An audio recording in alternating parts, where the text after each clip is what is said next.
Redação Novo Tempo está de volta. Muito obrigado pela sua companhia, que nos assiste pela TV e também pelo rádio. Mas, em especial hoje, eu quero agradecer algumas participações aí dos nossos internautas. Isabel Lima, quase a minha xará aqui no sobrenome. Obrigada pela sua participação sempre. Marilene Oliveira, receba também o nosso carinho. Carlos Eduardo Silva, um grande abraço para você. Aninha Santos, Josivaldo Gomes e Kate Borigato. Um abraço para vocês também. Obrigada pela sua sintonia.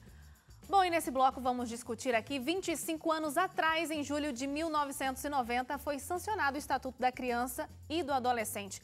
O chamado ECA se tornou referência mundial na regulamentação de defesa da infância e da juventude. E nesses 25 anos, diversas mudanças aconteceram, mas muitas outras ainda precisam acontecer para que os direitos dos menores sejam assegurados. E é o que a gente vai discutir aqui nesse bloco. Esse estatuto prometeu diversas mudanças e a gente viu essa melhora realmente através do ECA. Mas quais foram esses reais benefícios, na opinião assim, de vocês? A gente consegue, será, fazer essa citação ao longo desses 25 anos, assim, na opinião de vocês? É claro, pontos positivos e negativos, como eu disse, precisa melhorar muito. Mas vamos começar aqui falando dos pontos positivos, né? Não é não, Wagner? Você quer que eu comece, é isso? Não, é porque você estava assim, eu só quis a sua confirmação. Não, eu acho que é isso mesmo. Eu acho que tem pontos positivos e tem pontos negativos. Pontos que precisam ser melhorados ainda, né? Não são pontos negativos, mas pontos que estão lá na teoria, mas ainda não conseguiram se tornar uma prática. Eu acho que a gente está há 25 anos desse processo e que bom que ele aconteceu, porque muito ganho a gente teve, mas a gente tem outros 25 anos ainda aí para conseguir desenvolver muitas coisas. Por exemplo, a gente tem a mortalidade infantil diminuída, a gente tem o acesso à educação fortemente aumentado.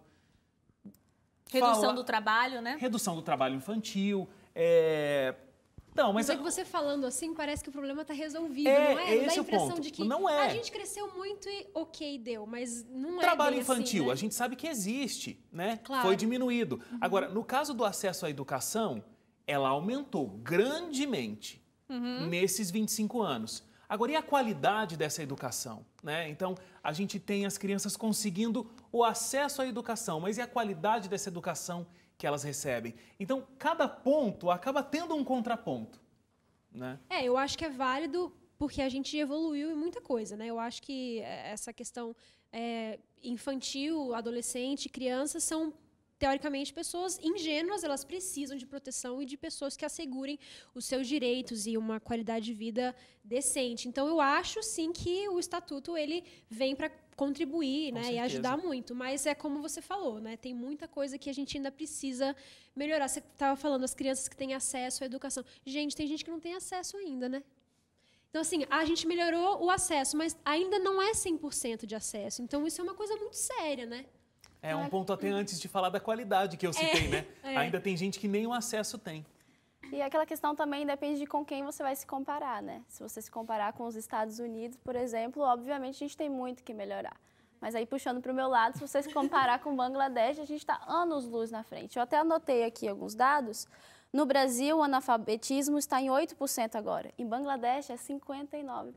59%? É enorme. Outro dado, trabalho infantil. No Brasil, 1,9%. Em Bangladesh, é 13%. Então, é muito. Eu, pessoalmente, estive numa fábrica de crianças lá que trabalham e elas ficam em um cubículo minúsculo, sem nenhuma iluminação, trabalhando no escuro, assim, crianças de 5 anos de idade. Então, é muito triste. Então, depende de com quem você vai se comparar. Claro que a gente tem que comemorar, mas a gente também tem que lembrar desse 1,9% que ainda trabalha, talvez em situações parecidas como o de Bangladesh. Então, é bem triste.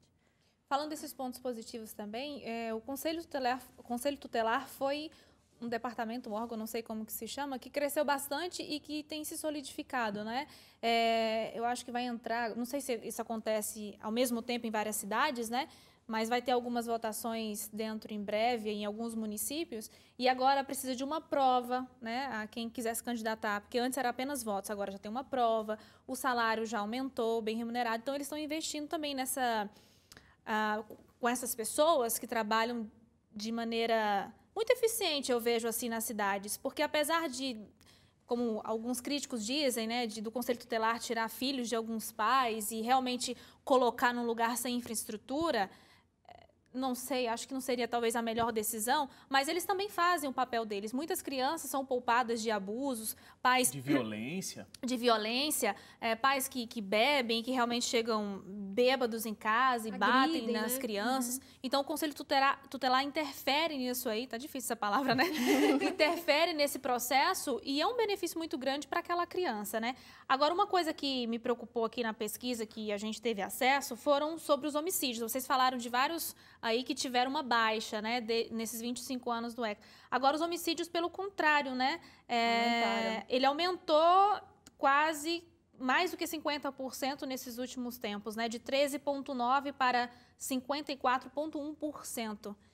E eu fiquei me perguntando, né, entre esses adolescentes, por que será que aumentou esses homicídios? Será que foi porque os adolescentes agora não podem mais ser presos? Porque antes, num tempo aí passado, a idade era de 14 anos, né? Depois isso mudou e agora está nessa briga de novo para poder reduzir a maioridade penal. Mas está aí um dado que não tem como negar, um aumento muito grande de homicídios por parte dos adolescentes. A Kathleen falou algo que eu achei muito útil, de você saber com quem você está se comparando. Se você comparar com países de primeiro mundo, a gente está muito ruim. Se comparar com países, não sei, terceiro mundo, ainda existe esse termo, você vai estar bem à frente. Mas eu acho que mais do que isso, a comparação mais justa é se comparar consigo mesmo. Exato. E que é isso, né, de ver, olha, na década de 90 era assim, agora está desse outro jeito. Agora, acho que tem uma questão que é mais social do que qualquer outra coisa. Então, o ECA trouxe vários benefícios, trouxe muita mudança, trouxe muita melhoria e aquilo, e o governo sempre comemora isso, os governos, porque são 25 anos de ECA, então é mais do que um governo que a gente tem aí nessa trajetória, mas... O Brasil, ele ocupa uma posição, o Brasil é um país muito rico, apesar de a gente estar nesse momento de economia frágil, debilitada, mas isso...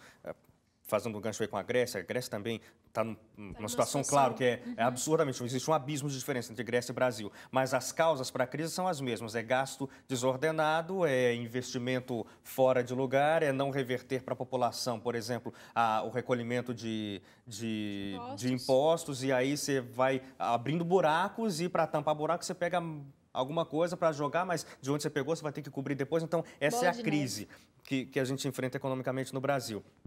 Mas o Brasil é um país muito rico, está aí dentro do BRICS, que são as cinco economias ascendentes que tem, sabe, vislumbre no mundo econômico.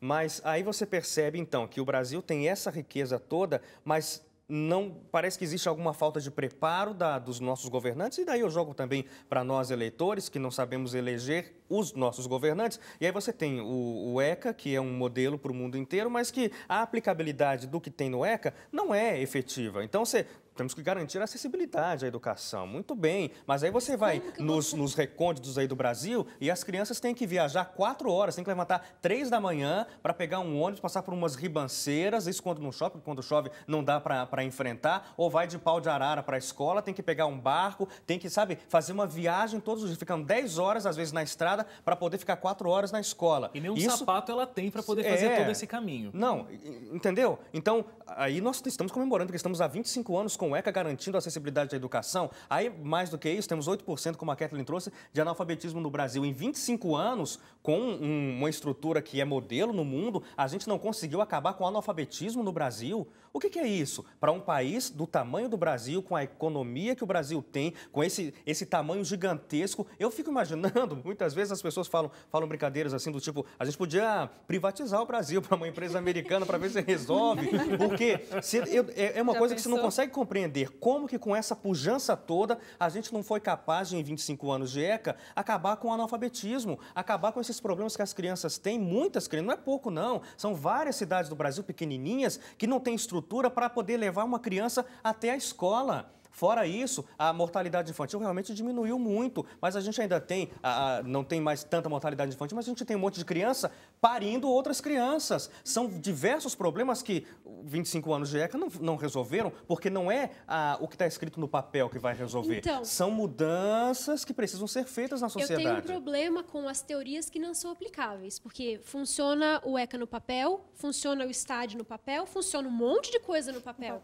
Agora, por que eu vou botar essas coisas no papel se na prática elas não vão funcionar? Entende? Eu sei que tem várias coisas que você só aprende tentando, né? Vendo Sim. que não dá certo, infelizmente. Mas eu acho que tem outras coisas que é possível você analisar e falar, não, peraí, isso aqui na teoria tá bonito, mas vai funcionar? Eu vou conseguir, todo mundo vai ter acesso à educação. E a criancinha que está lá longe, gente, como é que vai fazer? Entende? Então, eu tenho um sério problema com essa coisa de, não, é bonito, mas não vai dar para fazer, então deixa de ser bonito para mim, entendeu? Eu fico revoltada. Parei. Bom, você parou no tempo exato, viu, Marcele, que a gente tem que sair. A gente não deu tempo de falar, né, assim, sobre sugestões aí pelos próximos 25 anos, mas a gente pode ficar de olho, né, como bons brasileiros, né? O pessoal também pode sugerir aí, participar com a gente pelas vias sociais. Quem sabe a gente se junta, troca ideias e não consegue fazer também a nossa parte, como o Hélio disse, né? Acho que para a gente mudar uma sociedade tem que ser uma mão de via dupla, né? Tanto do governo como também da nossa parte, começando no seu município aí, na sua cidade, né? E daqui a pouco, os funkeiros mirins investigados pelo Ministério Público por suas músicas impróprias entram em pauta aqui no Redação. Você não pode perder, em 2 minutos a gente volta já já.